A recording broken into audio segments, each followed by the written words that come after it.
Ce vase est issu de la création donc, de deux grands artistes de la fin du 19e et du début du 20e siècle, Antonin Daume, verrier, et Louis Majorelle, qui se définissait comme industriel d'art et qui était à la fois ébéniste et ferronnier. Ces deux artistes font partie du mouvement de l'école de Nancy qui voit le jour vers 1890, qui s'achève vers 1905. Et effectivement, dans ce mouvement Art Nouveau, l'on va apprécier les lignes courbes, tout ce qui est recours à la nature. Et d'ailleurs, dans leur collaboration, leur première collaboration, Daume et Majorelle vont réaliser des vases et surtout des luminaires, donc en forme de champignon par exemple, où le verre forgé assez dur mêle le verre très fragile.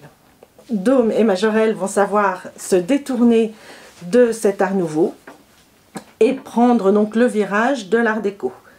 Art déco qui va naître donc au moment de la Première Guerre mondiale, notamment avec l'arrivée des ballets russes, avec le triomphe du fauvisme, par exemple, ou du cubisme.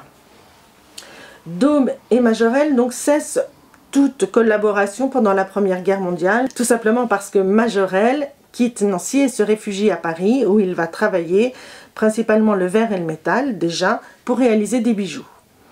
Au sortir de la Première Guerre mondiale, la collaboration redémarre, et ils vont donc l'un et l'autre réaliser ces verreries ferronnées qui leur sont spécifiques.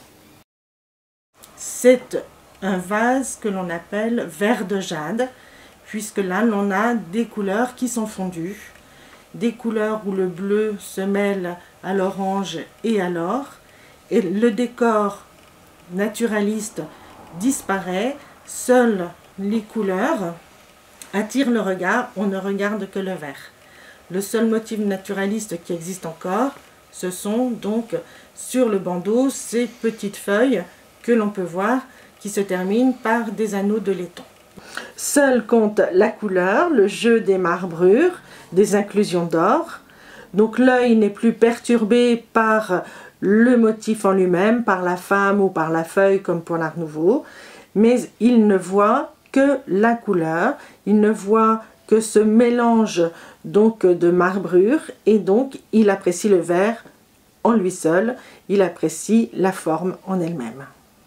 Ce vase est réalisé en plusieurs étapes. Tout d'abord, une étape réalisée par Majorelle, qui est la fabrication de la ferronnerie. Ferronnerie, donc fer forgé, et également application de pastilles de laiton. Deuxième étape qui va se diviser en multitude de petits gestes, mais qui montrent la maîtrise de Daume, c'est la réalisation du verre proprement dit.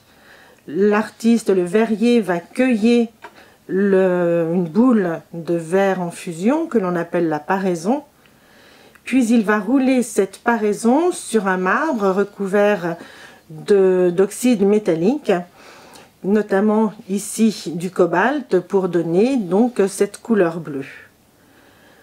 Le vase va être à nouveau passé à la flamme, puisque le verre refroidit très vite, puis va être roulé, cette fois, dans les paillettes d'or.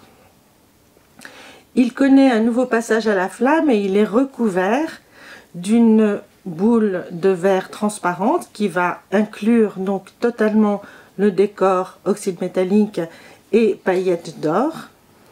Puis, en souffle continu au bout de sa canne, le verrier va souffler le verre donc à l'intérieur de la verrerie ferronnée.